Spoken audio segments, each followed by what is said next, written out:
Hola, buen día a todas, a todos. Vamos a hablar hoy de esa situación terrible que enfrenta nuestro país con la violencia y con la violencia política, ¿no? Los últimos días hemos visto varias masacres, terribles masacres, y hemos visto cómo algunos han justificado el asesinato. Pues bien, para hablar de esto tenemos que hablar, entre otras tantas cosas, vamos a hablar del discurso. Y del discurso y del lenguaje, ¿por qué? Porque el lenguaje nos ayuda a entender y al mismo tiempo a moldear y a construir la realidad. Desde así con la vuelta del uribismo, ya porque es el uribismo, y esto hay que insistirlo, es el uribismo quien se encuentra ahora mismo en el poder ejecutivo. Con la vuelta del uribismo se preveía y era muy fácil avisorar una situación de vuelta al terror y a la violencia política. ¿Esto por qué?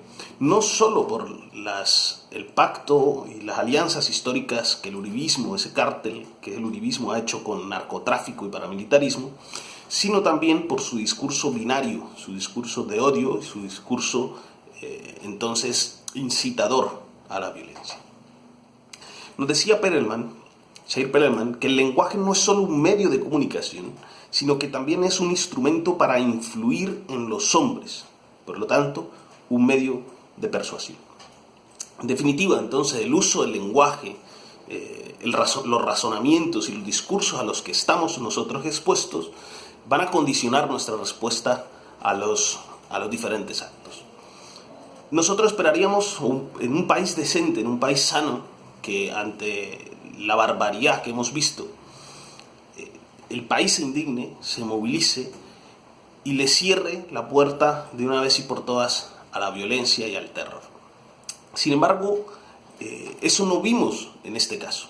Lo vimos en una gran parte de la sociedad que se indigna, que exige que la barbarie acabe de una vez y por todas, pero tenemos otra parte que justifica la violencia y que justifica el asesinato. Y esto fue lo que vimos en el trino del señor José Félix Lafourier.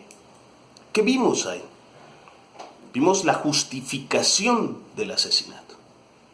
Y el hombre corrige y dice, después pido disculpas, pero pide disculpas única y exclusivamente por la utilización de una foto, la mala utilización de una foto, pero no por el discurso de odio y el discurso que justifica la violencia y el asesinato. Frente a eso él no hace ninguna corrección. Pero esto era de esperar. El hombre es el ilustre representante de la ilustre Federación de Ganaderos del país. Esa organización que, como ha quedado demostrado, ha ayudado a crear grupos paramilitares y ha financiado grupos paramilitares. Por lo tanto, esa organización que ha hecho de la violencia, un elemento fundamental de su operación, de su vida. Repito, el señor Lafourier lo que hace es justificar el asesinato. Bajo una etiqueta, un rótulo político, dice, pues esos son bien muertos. Pero esto no nos extraña porque el jefe del uribismo siempre ha hecho exactamente lo mismo. Justificar y hablar de buenos muertos. Y justificar incluso masacres. En términos de macroestructura discursiva, lo que tenemos es, ahora mismo el uribismo, con su jefe desde la finca, iniciar un proceso de endurecimiento mayor del discurso, de polarización mayor del discurso. Y el discurso está de la siguiente manera. El primer elemento es, todo está dividido, esa comunicación binaria entre buenos y malos, y a partir de eso se habla primero de la herencia recibida. Todo es un problema de la herencia recibida, de que el pasado gobierno le entregó el país al narcotráfico y a la criminalidad. De ahí se desprende que todo el discurso, por lo tanto, ahora sea el de los únicos responsables de estas masacres es el narcotráfico. Y si damos por bueno este discurso, se pregunta uno, ¿quiénes son los que tienen esas relaciones con el narcotráfico?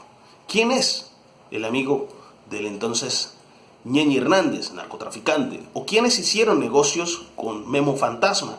¿Quiénes tienen a ex colaboradores cercanos presos e investigados por narcotráfico? Y además de miembros de su familia por vínculos con el clan de los Cifuentes Villa y con el Chapo Guzmán. Ese argumento, por lo tanto, si es el narcotráfico, se cae porque es el mismo uribismo quien ha tenido alianzas con el paramilitarismo y con el narcotráfico. El segundo elemento general de esa macroestructura comunicativa es la catástrofe inminente. Cuidado, el país está en grave riesgo y esto de cara al 2022, estamos en un ambiente prechavista y todo se divide entre buenos y malos. Cuidado, hay una catástrofe inminente. Y esto es algo que algunos medios de comunicación replican. A partir de esa catástrofe inminente, lo que tenemos es la explotación del arquetipo del héroe. Se necesita un salvador de la patria y se explota el arquetipo del héroe. Esto es lo que ha hecho el uribismo desde siempre. Nos dijo Jung, en el héroe, ese arquetipo del héroe, se trata del triunfo sobre el monstruo de las tinieblas. Y es casi un discurso religioso y desde ahí viene, y en efecto este es el discurso que hace el uribismo. En este juego retórico, en la explotación del arquetipo del héroe, hay un héroe que sufre en algún momento una injusticia. Eso es lo que están diciendo. Una injusticia, en ese momento de injusticia se presentan las tinieblas, pero ese héroe se levanta y se impone y se alza con la victoria. Este es, en términos generales, la estructura de la comunicación que quiere manejar. Por eso ellos hablan de no politizar las masacres. Ojo, pero cuando hablan de no politizar las masacres, es un recurso retórico en el que ellos ya han politizado. Ellos ya han dicho el enmarque y el encuadre político sobre o bajo el cual tiene que entenderse lo que son las masacres. Y cuando hablan de no politizar, es simplemente de lo que usted dice no es cierto.